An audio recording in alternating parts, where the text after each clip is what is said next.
प्रभु दर्शन होते हैं ऐसी लागी लगन. I will enjoy, I will always smile, and it is a wonderful day. Yes. આ ત્રણ નિર્ણય આ Akshay તૃતીયાનું ચરમ. This can make us Arihant. અને આના જેવું કોઈ તપ નથી. આના કોઈ અત્તર વારણા નથી, આના કોઈ પારણા નથી. જે ખાઓ એ અત્તર વારણું ને જે ન ખાઓ એ પારણું. શું?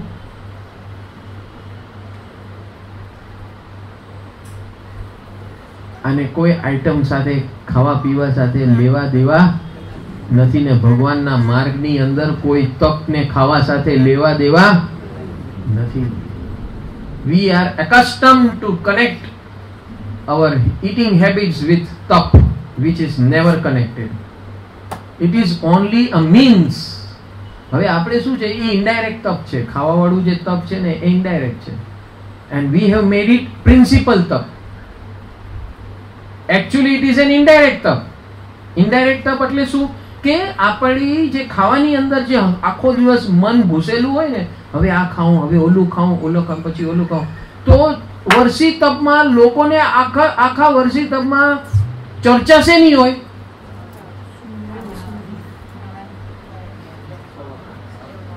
જેટલા વર્ષી તપ કરતા હોય ને છે અહીંયા, કેટલા વર્ષી તપ વાળા અહીંયા બેઠા છે?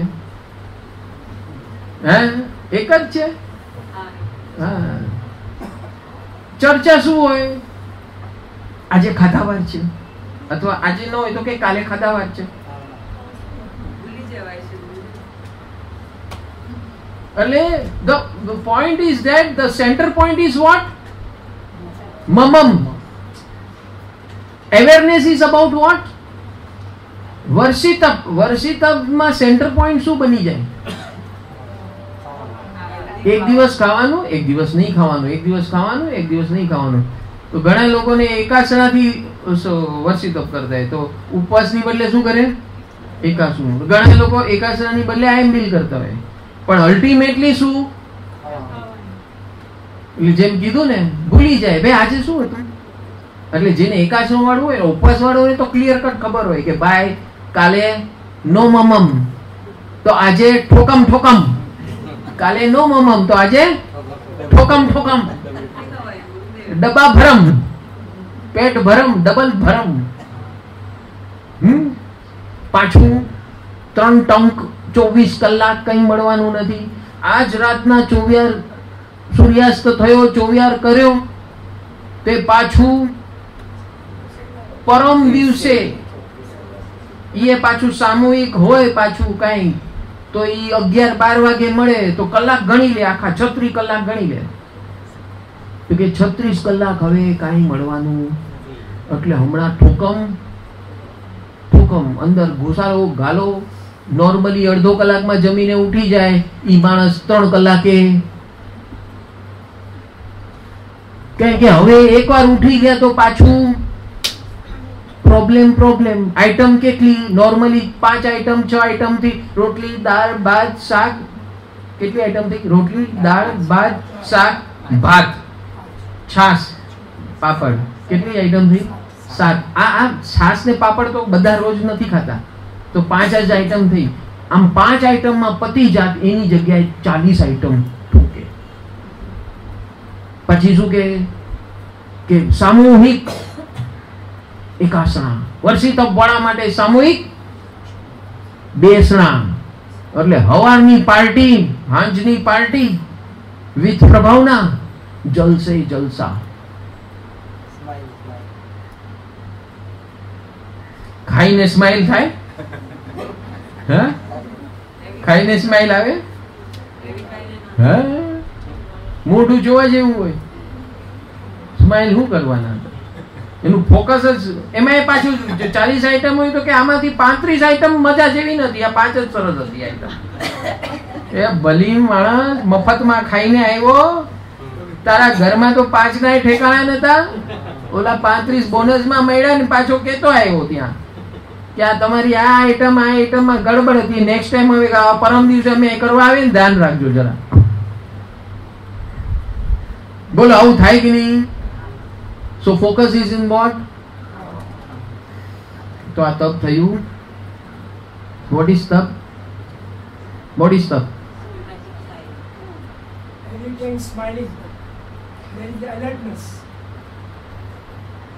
What is तप as per जैनिज्म और as per लॉर्ड महावीर और as per तीर्थंकर परमात्मा सिमंदर स्वामी?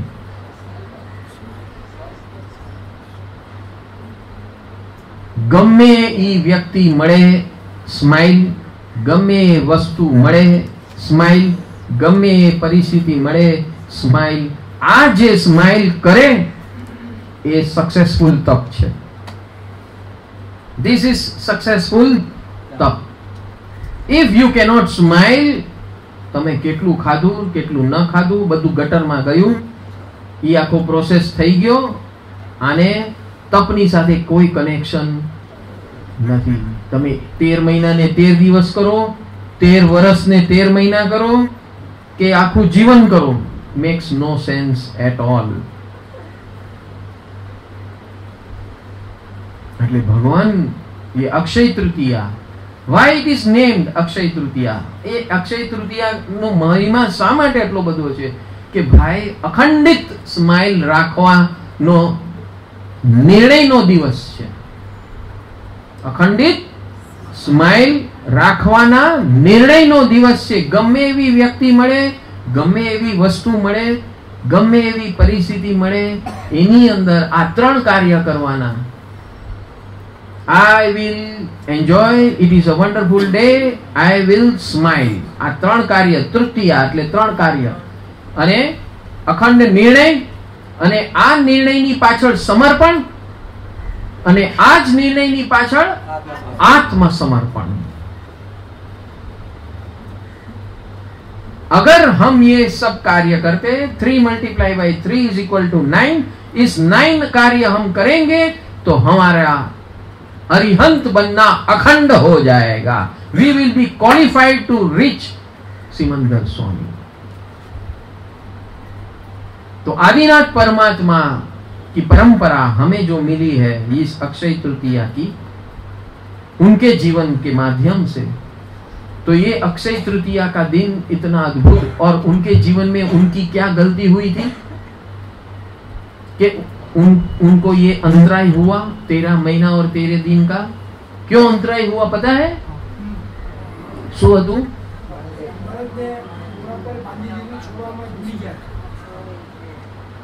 શું કામ મોઢા ઉપર બાંધવાનું કીધું હતું?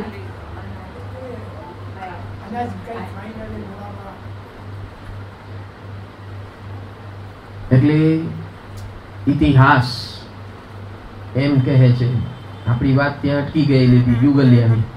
हमारी बात वहां अटक गई थी कि युगलिया यानी क्या, कि जो भी मांगते हैं कल्प वृक्ष के पास मांगते हैं तो लोगों को मांगने की आदत हो गई थी, और हम ये जो जी रहे हैं ये कर्म भूमि कही जाती है. कौन सी भूमि? कर्म भूमि.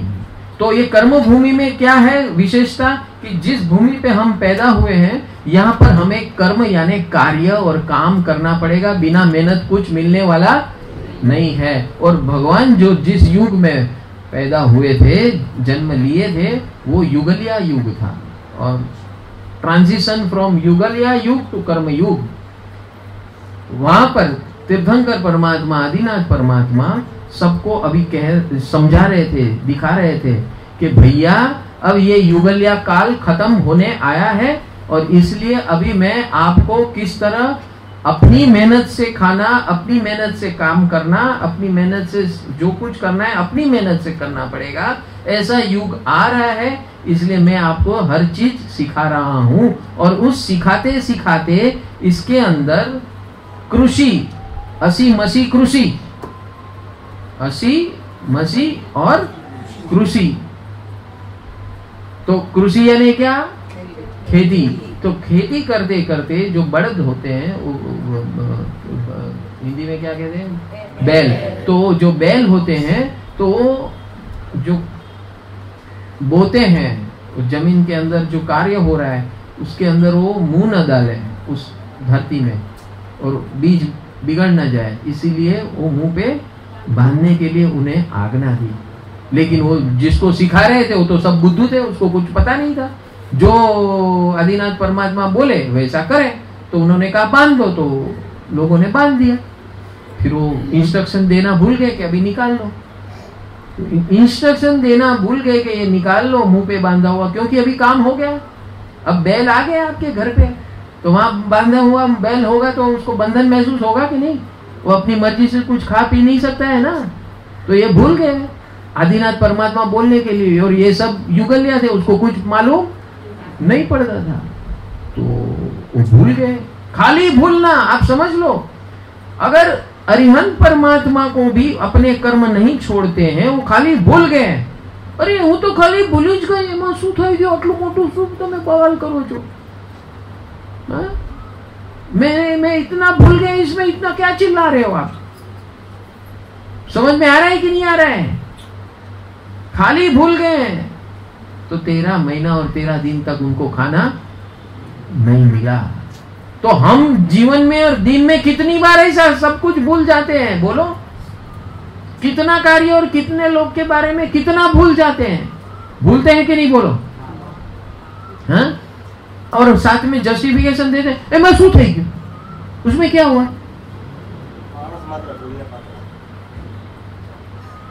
હા દેખો, આ સરસ મજાનું વાક્ય કીધું, માણસ માત્ર બોલને પાત્ર, એમાં શું છે? માણસ છે તો ભૂલ કરીએ, એમાં શું છે? એમાં આટલા બધા ડિસ્ટર્બ શું થાવ છો? હા, એમાં આટલું બધું તોફાન શું એનું કરો છો? એટલું બધું શું બવાલ કરો છો, એટીટ્યુડ દેખાડો છો? હા,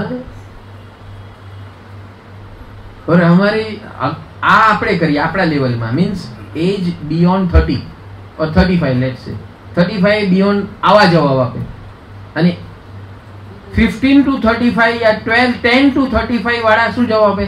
કૂલ મેન, કૂલ ડ્યુડ, કૂલ, ચિલ મેન, ચિલ ચિલ. હા, વાત ઈ જ છે. શું કહે છે એમાં? શું so what, so what, so what? હે મમ્મી, એમાં આટલી બધું શું હાઈપર થઈ જાય છે? હે, જો બધી મમ્મીઓ હસવા માંડી. હા, આવું જ થાય છે, આવું જ જવાબ આપે છે મારા છોકરા. આપણે આપણા મા બાપને કીધું, સો હે માણસ માત્ર ભૂલને પાત્ર, એમાં આટલું બધું શું કરો છો? એટલે ઓલા લોકો નવો શબ્દ કહે, chill man, chill. So this is going on. આ ચાલતું જ રહેશે અને ચાલતું રહેવાનું છે જ્યાં સુધી ભગવાને કીધું કે we have to feel importance. જો એકવાર તું ભૂલીશ તો જગત 1000 વાર ભૂલી જશે, એટલું ધ્યાન રાખજે.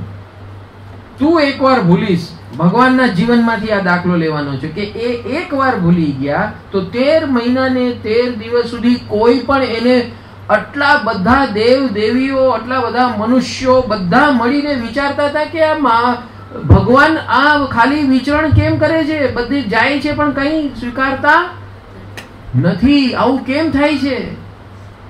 અને છેવટે એમના પૌત્ર શ્રેયાંશ કુમાર અને સપનું આવે છે, અને સપનામાં ખબર પડે છે કે આ મારા દાદાજી આ ભૂલ કરી હતી,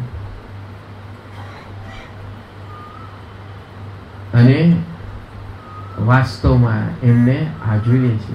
અને ત્યાર પછી એમને ઇક્ષુ રસ, શેરડીનો રસ ભરાવ્યો. લોકોને એ જમાનામાં, એ કાળમાં ખબર જ નહોતી. હવે એવું આવ્યું, એનું આ એક ભૂલનું કારણ, એક ભૂલવાની ભૂલનું કારણ. ને આપણે આપણા જીવનમાં કેટલી વાર કેટલું બધું ભૂલી જઈએ છે, અને પાછું શું કહીએ, એમાં શું થયું? અને યંગસ્ટર શું કે ચીલ ચીલ ચીલ. હે, પછી ચીલી મળે કે નહીં, એને ચીલ ચીલ કરે તો કે એક આ આગળ વધારે લગાવી દે, ચીલી ચીલી ચીલી. સમજાણું કે નહીં? ચીલી એટલે હે મરચા, મરચા મરચા મરચા, ગરમા ગરમ મરચા. પછી જીવનમાં શું લાગે? મરચા. તો આવા મરચા લગાડવા છે કે સીધે સીધું શું કરવું છે? नमो जीणानम। प्रभु की असीम कृपा से हर साल की तरह परम आनंद परिवार परम पूज्य सद्गुरु पंकज भाई के सानिध्य में महावीर जन्म कल्याणक यानी कि स्वयं के अंदर महावीर का प्रकटीकरण करने का अवसर अनोखे अंदाज से मनाने जा रहा है। परम सुख जीवन विकास केंद्र सर्वजीव कल्याण हेतु साल भर विध विध सेवाओं का आयोजन करता है। जहां इस जगत में सभी लोग किसी न किसी समस्याओं से जूझ रहे हैं, वहाँ यह परिवार ज्ञान का दीपक लेकर जन्म से लेकर मृत्यु तक की सभी समस्याओं का समाधान 3 स्टेप में आयोजन करके प्रसार कर रहा है, जिसमें पहला स्टेप है दिव्य जीवन की साइंटिफिक शिविर, जैसे कि science of divine living through नमस्कार महामंत्र योग, divine life management modules, special शिविर for school and college students का आयोजन किया जाता है। दूसरा स्टेप है भारत भर में होने वाले उत्सव एवं महोत्सव, जैसे कि गुरु पूर्णिमा, 9 दिवसीय सम्यक पर्युषण अनुभव धारा, महाशिवरात्रि महोत्सव, सम्यक अग्नि महोत्सव यानी कि होली, महावीर जन्म कल्याणक, सिमंदर स्वामी जन्म कल्याणक, जन्माष्टमी तथा गणतंत्र दिवस को साइंटिफिक तरीके से मनाया जाता है। तीसरा स्टेप है साइंटिफिक प्रैक्टिकल आत्मविकास आराधना साधना, जिसमें नॉन स्टॉप 48 घंटे भगवान महावीर की अंतिम वाणी की देशना, जैन मार्ग ट्रैकिंग, साल में 2 बार 18 दिवसीय सामूहिक नवरात्रि शक्ति आराधना एवं ज्ञान साधना, 3, 9 और 18 दिवसीय उपध्यान यानी कि डिवाइन लाइफस्टाइल प्रैक्टिकल ट्रेनिंग का आयोजन किया जाता है। विश्व भर में 5 करोड़ से भी ज़्यादा लोग इस सेवाओं का लाभ प्रत्यक्ष एवं विविध माध्यम जैसे कि Aryan channel, YouTube, Facebook, Instagram से जुड़कर धन्यता का अनुभव कर रहे हैं। उतना ही नहीं, वर्ष भर समाज उपयोगी वेबिनार्स का आयोजन भी किया गया था, जिसमें financial wellness, activities for senior citizens, challenges faced by every teenagers, health संबंधित वेबिनार्स, गर्भ संस्कार, stress management in youth, matrimonial लग्न संस्कार का scientific approach, education to upgrade woman to face modern world, ऐसे अद्भुत वर्तमान समस्याओं का समाधान देने वाले वेबिनार्स का आयोजन किया गया और समाज के सभी लोगों ने इसको सहर्ष आवकार दिया। परम सुख जीवन विकास केंद्र साल भर 7 प्रकार की सेवा प्रवृत्तियों का आयोजन करता है, जिसमें अनाथ आश्रम सेवा, अनाज वितरण सेवा, मेडिकल सेवा, एजुकेशन सेवा, पशु पक्षी जीव दया सेवा, साधु साध्वी वैयावच सेवा, ज्ञान प्रचार प्रसार सेवा, 24/7 मिस कॉल सेवा यानी कि विश्व के किसी भी कोने से कोई भी मिस कॉल देकर अपनी समस्या का समाधान पा सकता है। इस साल से नई 8 सेवाएं व्हाट्सएप के माध्यम से शुरू की गई है, जिसका मकसद है व्यवहारिक जीवन में जो विविध प्रकार की समस्याएं आती हैं उसकी सही जानकारी, अनुभव पर आधारित सॉल्यूशन सभी को एक ही जगह पर मिले। इस सेवा का नाम रखा गया है पैप्स यानी कि परम आनंद परिवार समाज सेवा, जिसमें पैप्स पेरेंट्स, पैप्स सीनियर सिटीज़न, पैप्स youth, finance, health, women's, matrimonials, spiritual पैप्स, इन सभी व्हाट्सएप सेवाओं में रजिस्ट्रेशन करवा के इस सेवाओं का लाभ लें, ऐसी आप सभी से प्रेरणा है। इस प्रकार परम सुख जीवन विकास केंद्र निस्वार्थ भाव से सबका मंगल और कल्याण हो, इस मैत्री भाव से अनेक प्रकार की सेवाएं करने के लिए तत्पर है। इन सभी सेवाओं को जन जन तक पहुंचाने के लिए आपका तन मन समय देकर तथा इस महासेवा यज्ञ में आपके धन का सहयोग करके आपका एवं आपके परिवार का मंगल करें, ऐसी मंगल प्रेरणा करते हैं। नमो जीणानम। I thank you all. God bless you all. नमो जीणानम।